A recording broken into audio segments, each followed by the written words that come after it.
Good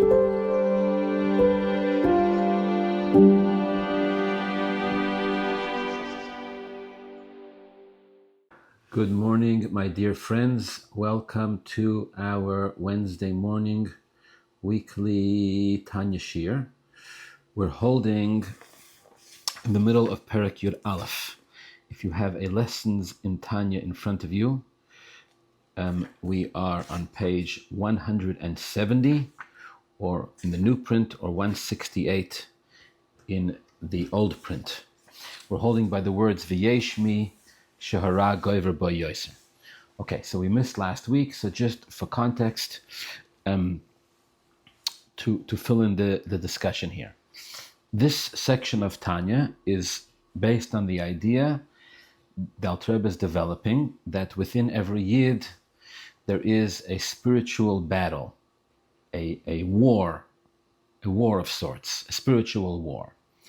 On the one side you have all that is good and altruistic, a godly soul connected to Hashem that seeks not to fulfill its own desires, that seeks not to feel itself as an existence, but rather to be transparent, to channel the will of Hashem.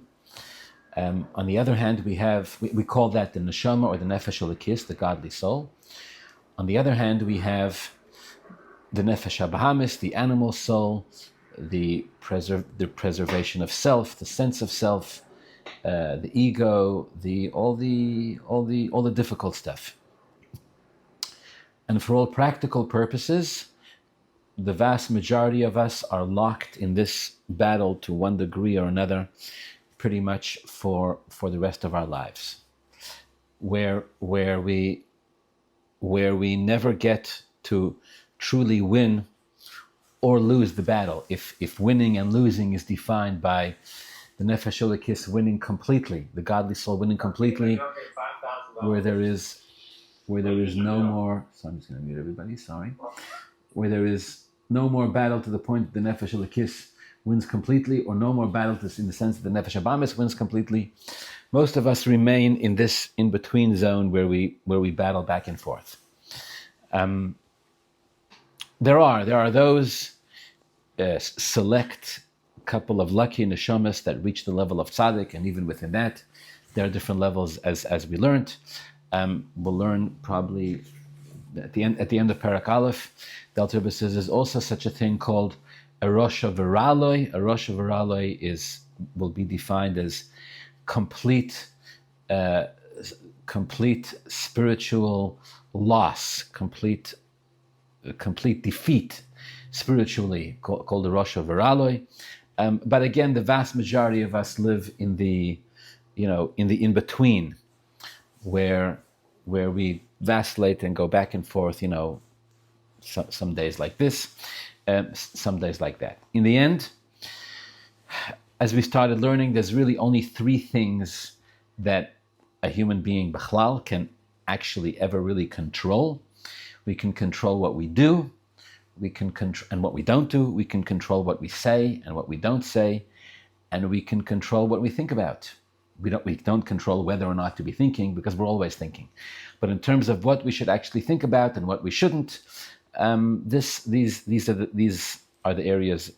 These are the things that we can control. And the nefesh elokis and the nefesh habahamis, these two psyches within us, are constantly at battle. The Alter Rebbe also wants here to reframe, slowly, but to reframe in our minds how we define success and failure.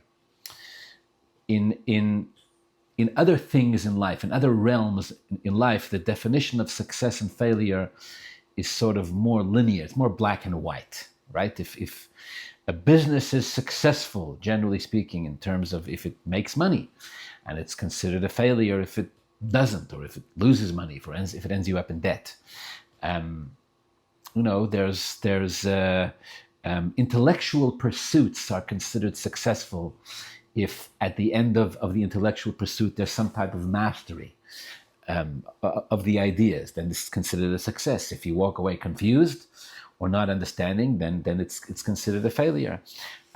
Generally, with many things in life, there is sometimes very uncomfortable, but there very often is a black and white metric of determining whether something is a success or a failure, right? A marriage, raising children, all sorts of things. There are certain indications, right? There are certain metrics by which we can determine whether a marriage is quote unquote a successful marriage or a challenged marriage, or raising children, or physical health. Many of these things, there's metrics by which we can measure. The Alter Rebbe is using a metric here called the system of tzaddik, rosha, and beinoni. Tzaddik, we tend to think of tzaddik as one who succeeds in this battle between the nefesh elokis and the nefesh abamis. The rosha, one who generally fails in this battle between nefesh elokis and nefesh abamis, and beinoni, somebody who's caught in between. Again, the ideas are developed over many chapters in Tanya, but in essence, the Alter Rebbe wants to go to war on this idea of on this metric of how we determine success and failure. One of the tools of the Alter Rebbe's war against this perception of ours that success, we look at a tzaddik and we think of success in a spiritual sense. We look at a rosh and think of failure in a spiritual sense, and we look at a beinoni and see somebody who's stuck in the middle in a spiritual sense. One of the arguments the Alter Rebbe will make to reframe our understanding, our metric of success and failure, one of the systems the Alter Rebbe will use for this is this very idea that we're talking now, which is that the vast majority of Jews never experience complete success or complete failure. The definition of complete success being, in the words of the Gemara, a tzaddik v'toivle, one who has transformed his nefesh abamis completely into a force for good. And the definition of a complete Rasha is one who has divorced himself from his own neshama, that it has no impact on him at all. Most people never quite land on either extreme. So if the definition of success is a complete tzaddik, and the definition of failure is a complete Rasha, then the vast majority of us neither succeed or fail, ever. The vast majority of Jews, never, right? That would be like saying if the definition of success in marriage is that the couple never disagree with each other on anything, or the definition of an unsuccessful marriage is the couple disagree on everything, then there's really no such thing as a successful or a failed marriage, because all of them are somewhere in between. So it forces us to rethink the tachlis, the purpose of this. What is, when we say a Jew succeeds in their avodas Hashem, what does that mean? It doesn't just mean that we attain a particular level, because again, the level is elusive to most of us. When we say a person fails, it doesn't mean we descend to a certain level, because that's also not something that most of us experience. There's obviously a depth, there's obviously a quality to the battle itself, which is really which is where the real success is to be found. I once heard a rabbi who was teaching Tanya said something kind of humorous. He said that there was a great philosophy, to bring out this idea, he said that there was a great philosophy professor, and the philosophy professor was teaching the students about life and the wisdom of the world, which of course is always interesting, because philosophy professors sit in classrooms their whole lives. So how much do they really know about the real world? You can make the case that they don't know much. But anyways, it had never stopped them before. The philosophy professors teaching the students about life and being productive and successful and happy and blah blah blah. So the students ask him one day. They say, "Professor, in your opinion, should we get married? What's your opinion on marriage?" So he says, "Absolutely, you should get married. Yes, all of you." I said, "Why?" He said, "Pashut. If you marry a good woman, you don't really know when you get married exactly what's in the bag. You do your best, but it takes a lifetime to discover. So if you marry a good woman, then nothing like marrying a good woman. You'll be happy for the rest of your life. For sure, you should get married. And if you marry a difficult woman, if you marry a nasty woman, he says to them, well, then you'll all become philosophy professors. So either way, it's a good idea for you to get married. Okay, it's a joke. But the point of it is that we can shift our metric of what's the definition of success and find it in more scenarios than one. In this case, the Alter Rebbe will argue that the metric for success is the battle, the Yids being prepared to wake up every day and wrestle their own challenges and temptations and whatever it is, mixed bag that Hashem has given us of stuff we have to deal with, facing it and battling it every day. That itself is a great metric for success. Okay, we're going to learn inside a little bit. Please God, we'll finish Perek Yud Aleph today. I'm going to go from the words V'yesh mi shehara gover bo yoser. So again, the discussion here in Perek Yud Aleph is what Alter Rebbe calls a rosh of a toivloi, which means an individual who does at times succumb to the impulses of the nefesh habamis, of the animal soul, but yet not completely. The battle rages on. V'yesh mi shehara gover bo yoser. There are those within whom, a rosh of a toivloi, within whom the evil overpowers, gets the better of them more often. And all three negative garments, the negative garment of thought, of speech, and of action, take hold in the Jew. And causes him to sin ba'averes chamures yoser, with harsher types of sins. Ubi'itim kroivim yoser, and more often.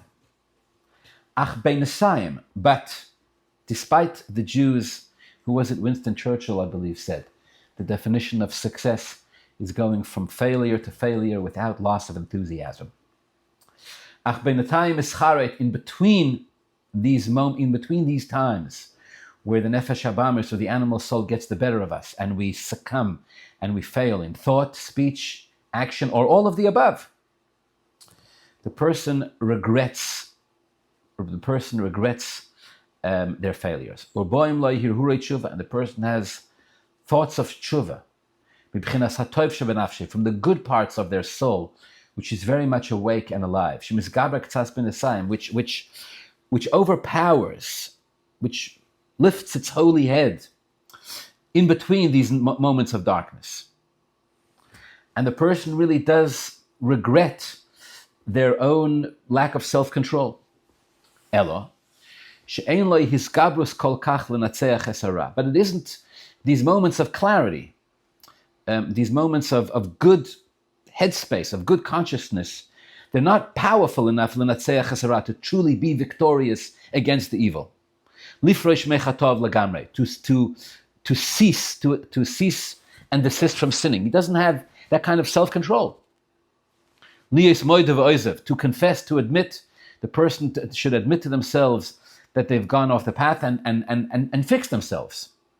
They don't have that kind of inner strength. So they're aware that what they're doing is wrong. They have moments where they regret it and where they struggle with it and they feel bad about it. But somehow the feeling bad about it doesn't have enough strength for the person to actually do anything.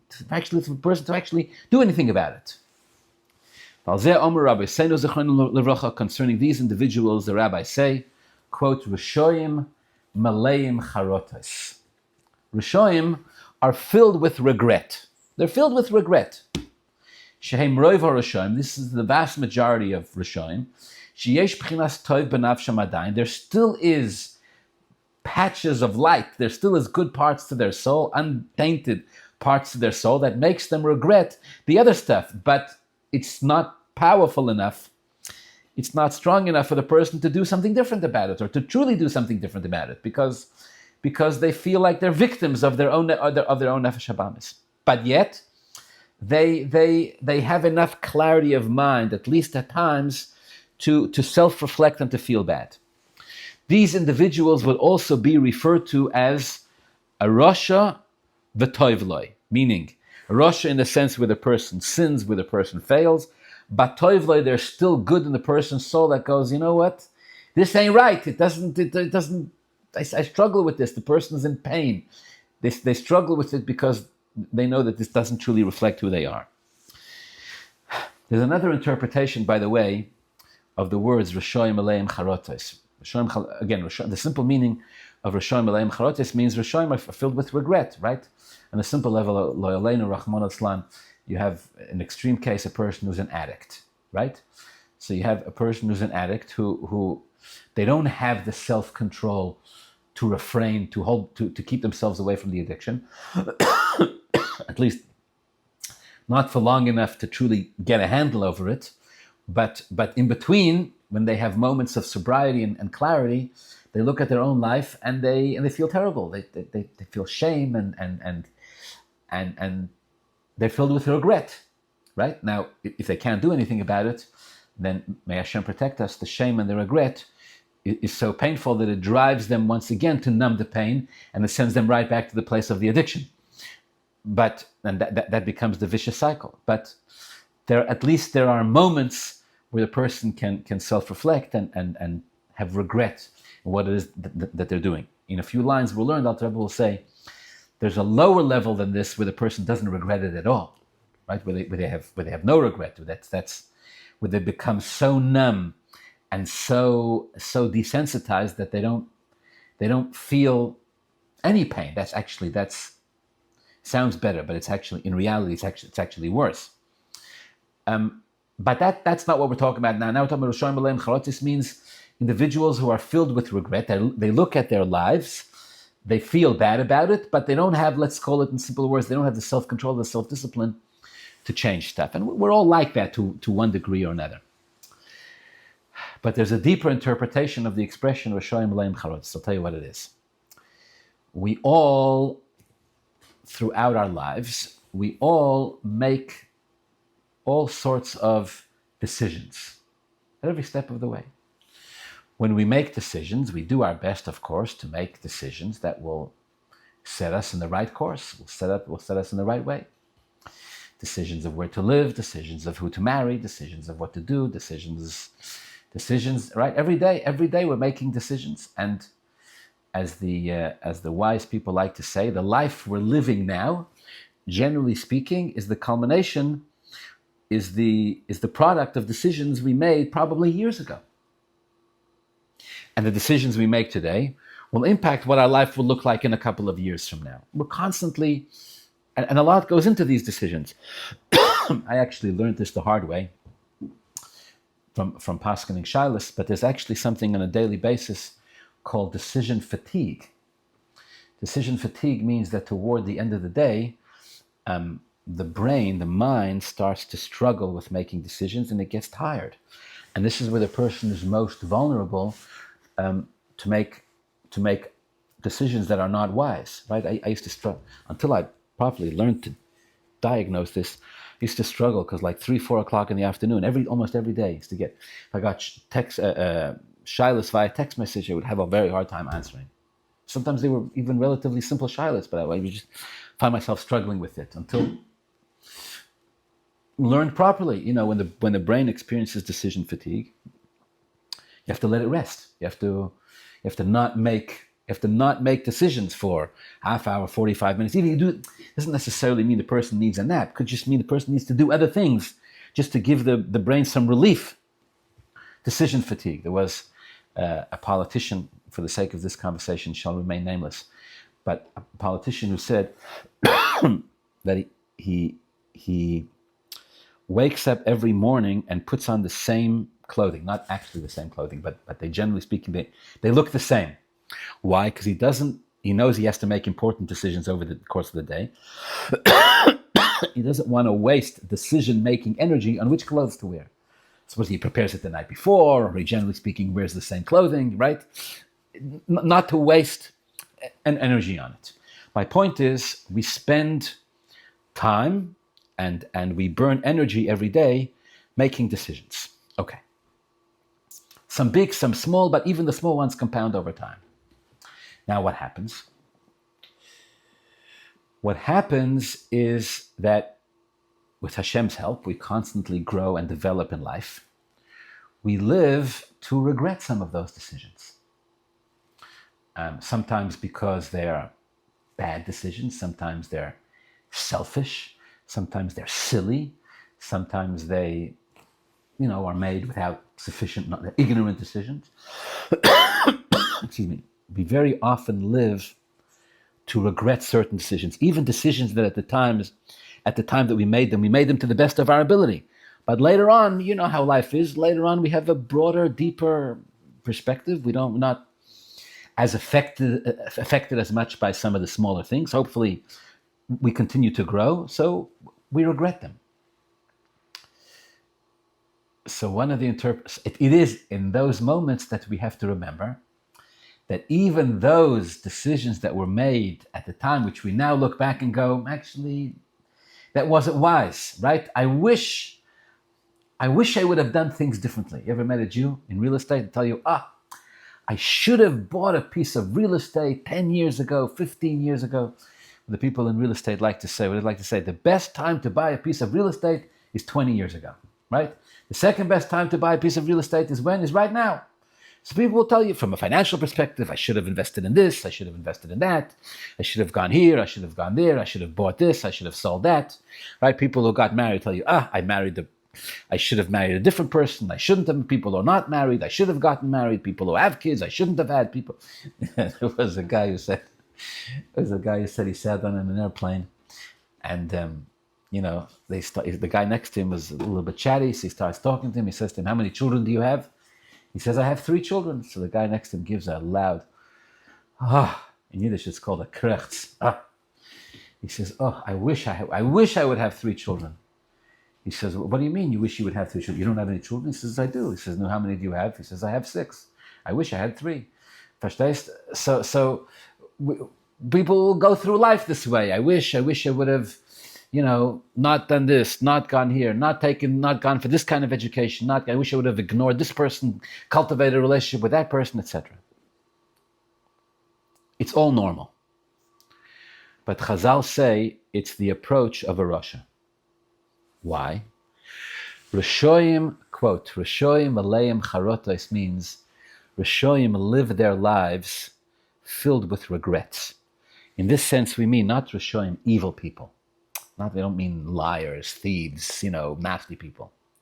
Rishoyim, we mean those who live without a sufficient amount, without enough godly and divine awareness.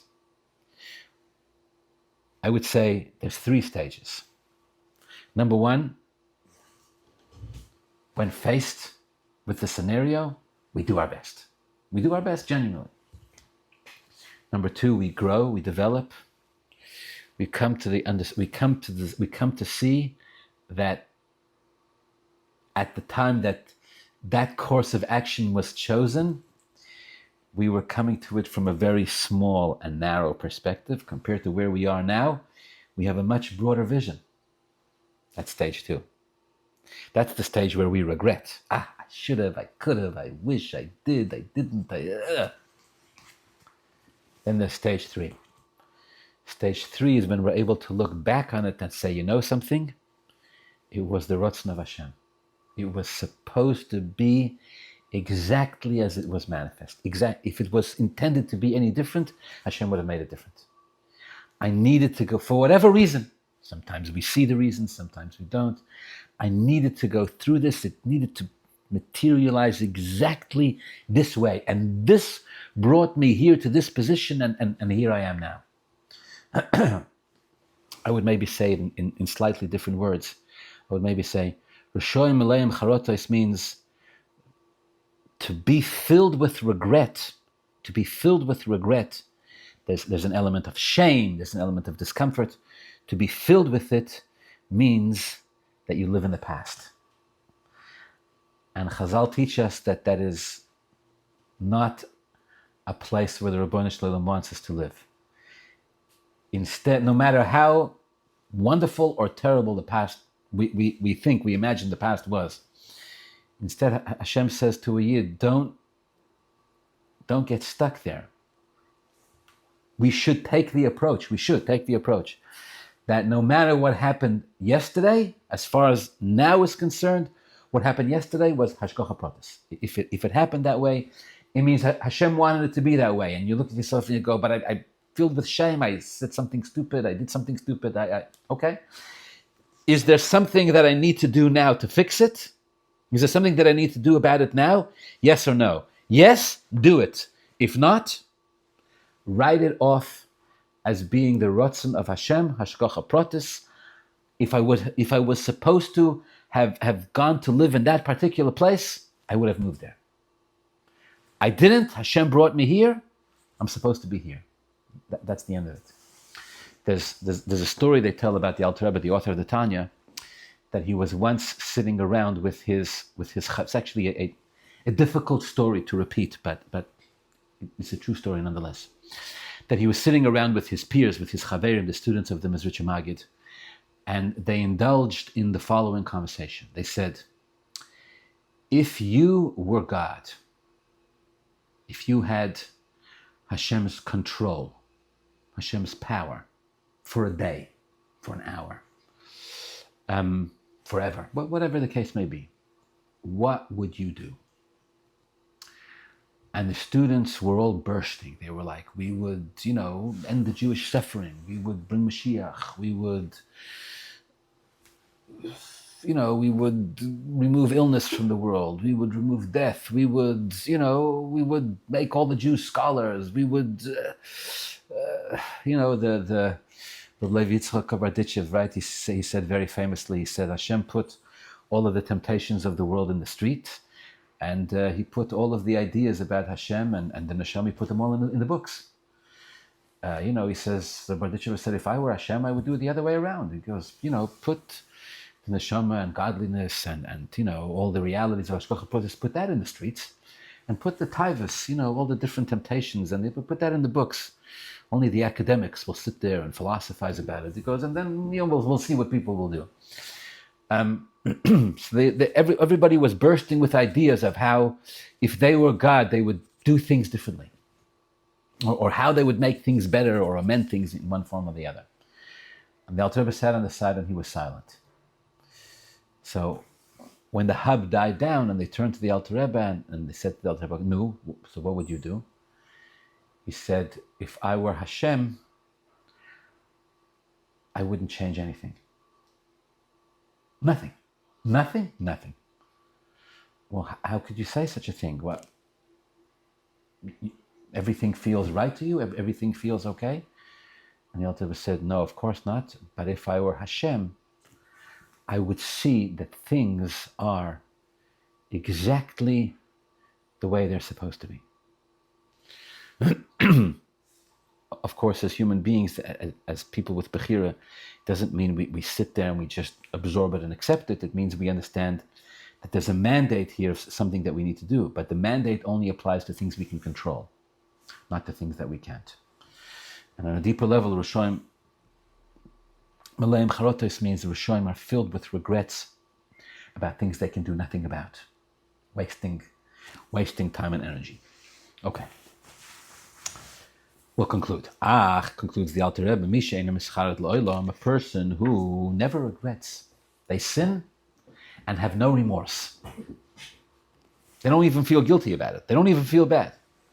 And they never have thoughts of tshuva. They don't. Right? They tell themselves, I'm not going to get inspired because the inspiration always leads to disappointment. Right? When I feel the urge to get inspired, they become cynical. These are cynics. You ever met these people? They're, don't get excited. Nothing to get excited about. They have no thoughts of tshuva because they so don't believe that they can change, that they don't even want, it hurts too much. It hurts too much to even try, just to experience failure again.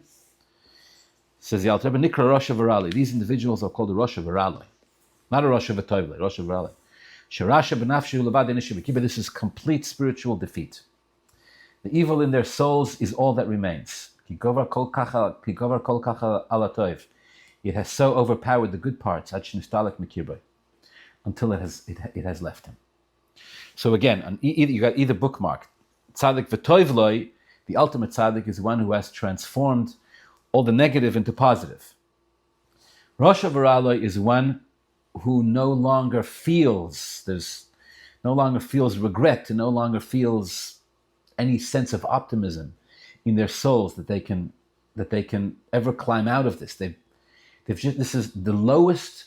Here, I'll word it this way: the lowest place a person, a Jew, can reach spiritually is called Yiyush. Yiyush means, I forgot the fancy English translation for the word Yiyush. Yiyush means when despondency. Despair, thank you. Yiyush is despair, despondency, where the person goes, you know what? They write themselves off and they go, I just can't. They tell themselves this is a moment of honesty. It's not honesty, it's despair. It's for whatever reason, right? The pain, the exhaustion, it's the Jew going, I can't fight this anymore.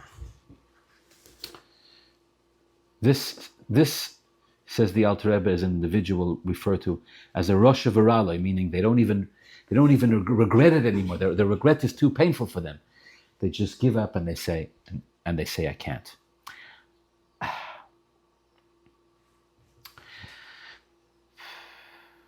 We tend to think of a Rosh Hashanah as this person with just a really dark and evil soul.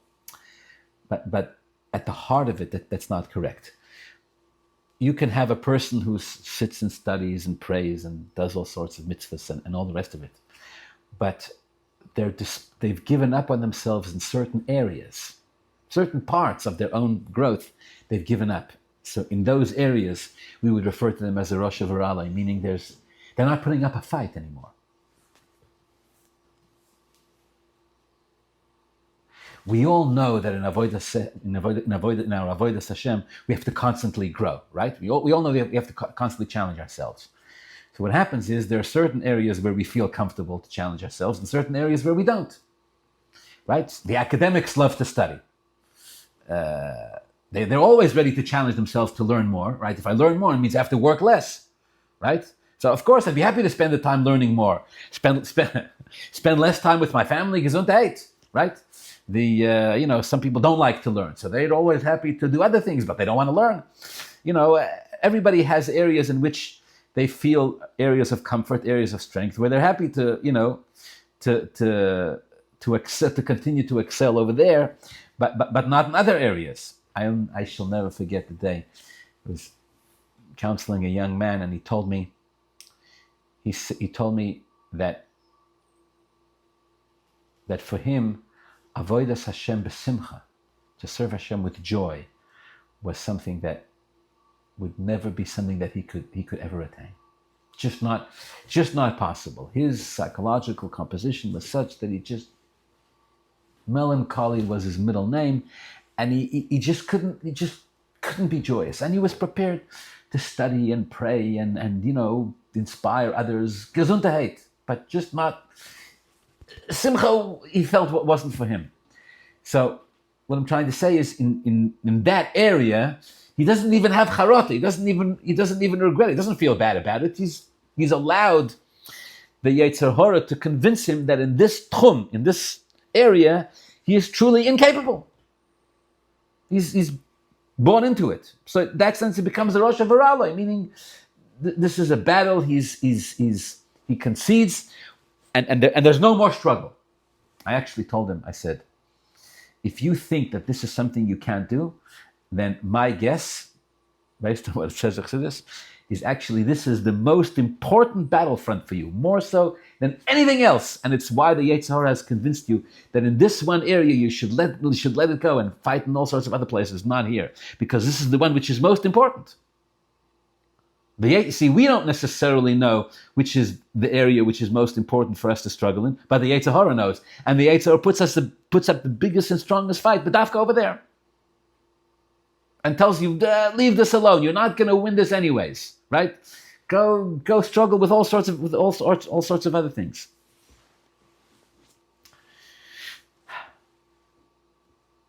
There was a chassid who once came in to the Rebbe Maharash, the fourth Chabad Rebbe, and he was a very, he was a person of great spiritual stature, and they were discussing all sorts of things, in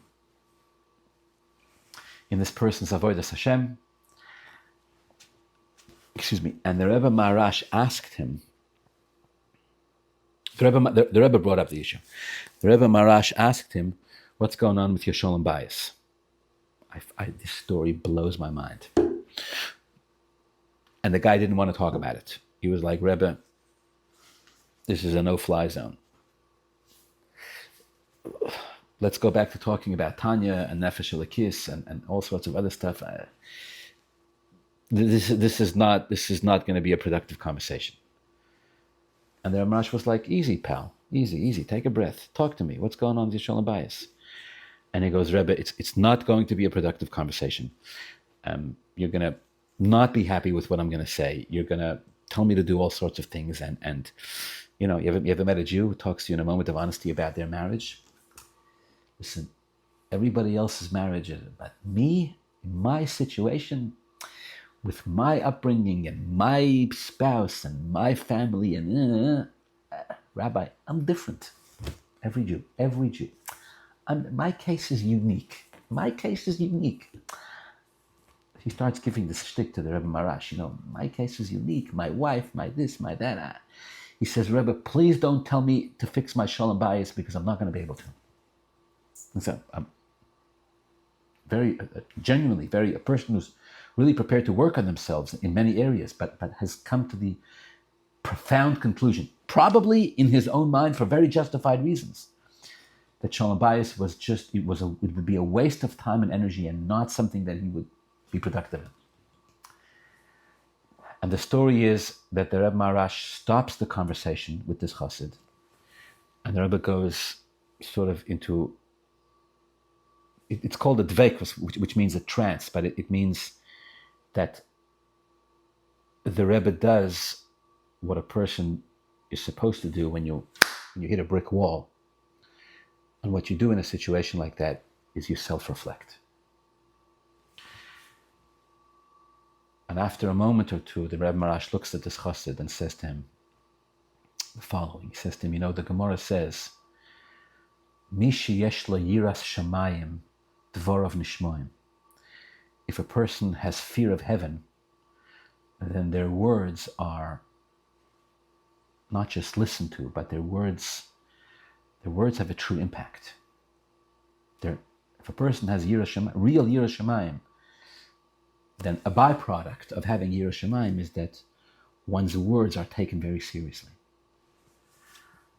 And he says to the chassid, if I'm going to talk to you about shalom bayis, and your answer to me is that this is not going to be a productive conversation, and I'm not going to be able to get through to you on this issue, the Rebbe says to him, then you're telling me that I don't have enough yiras shamayim.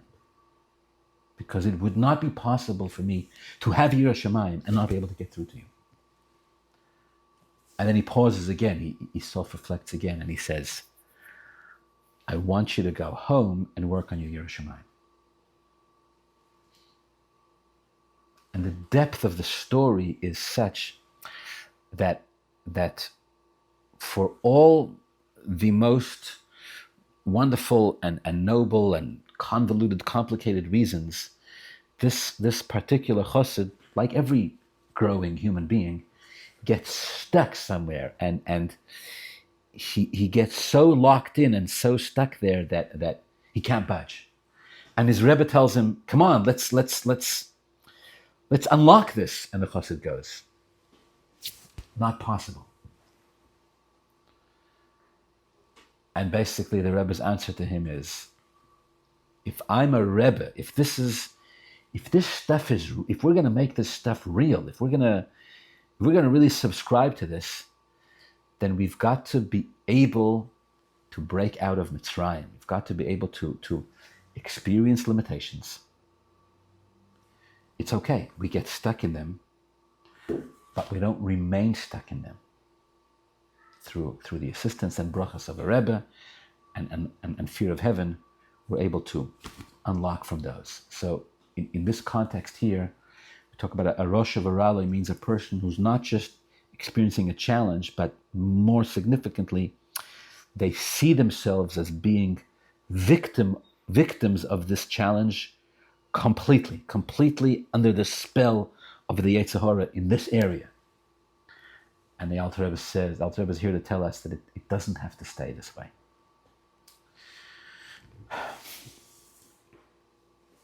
Razal can just conclude. Therefore, this says Alter Rebbe. Therefore, the Rabbi said, "Akol beyasara shchinto sharia." Whenever there are 10 Jews, Hashem's presence is to be found there. Meaning, even if these 10 Jews are spiritually challenged, and even if these 10 Jews are spiritually challenged in the sense where they are Rosh Hashanah, which means that they've come to accept these challenges as absolute reality. They don't believe that there is a way out for them. The truth is that they are, of course, not correct. There is always a promised land waiting beyond the borders of Mitzrayim. There's always b'chol dar v'dar, b'chol yom v'yom. There is the challenge to every Jew to be ready, to be willing to follow the Moshe Rabbeinu and to go out of Mitzrayim. But the Jew has to be willing. The Jew has to want. And even when they're in the Mitzrayim and they don't see it, they don't feel it, it's there. It's just, in the language of Chassidus, it's makif. Makif means it's present, but it's present in a way that we don't grasp it. We can't picture it. We can't understand it. We can't sort of see a map to it. It takes a leap of faith. But no matter how difficult this experience is for a Jew, it's by virtue of having the neshama, it always remains. Therefore, Chazal said, whenever there are 10 Jews together, the collective power of their godly souls, the minyan of their godly souls, despite their own personal spiritual standing, becomes very powerful. And this itself, the Jews gathering together, can sometimes empower them in ways that on their own they would never be able to be empowered this way. Right? Sometimes a person comes and says, "I feel stuck. What do I do?" Right? I can't figure it out. Right? I keep trying and trying. I can't. Sometimes you can't. Sometimes you can't. So what do you do then? You need a crane to come and lift you out. The previous Lubavitcher Rebbe said, the reason why Hashem made a person's ears stick out from the sides of their head is so that they can be used as handles. It's a mushal, obviously, so they can be used as handles, because if somebody's drowning in the mud, if somebody's drowning in the dirt, then somebody can come and grab them by the ears and yank them out.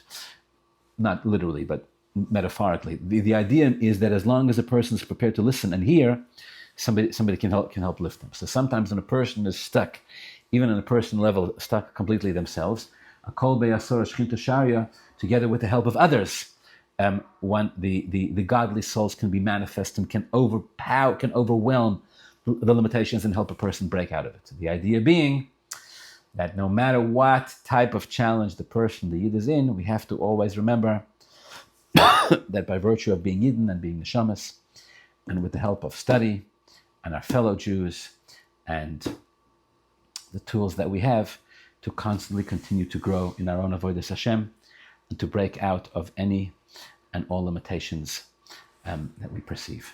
May Hashem bless us all. Tonight is the 17th of Tammuz, which begins the 3 weeks, which of course is an appropriate time for Hashem to send us Mashiach. May the Rabbanu Shalom bless us with the final Geula. Amen.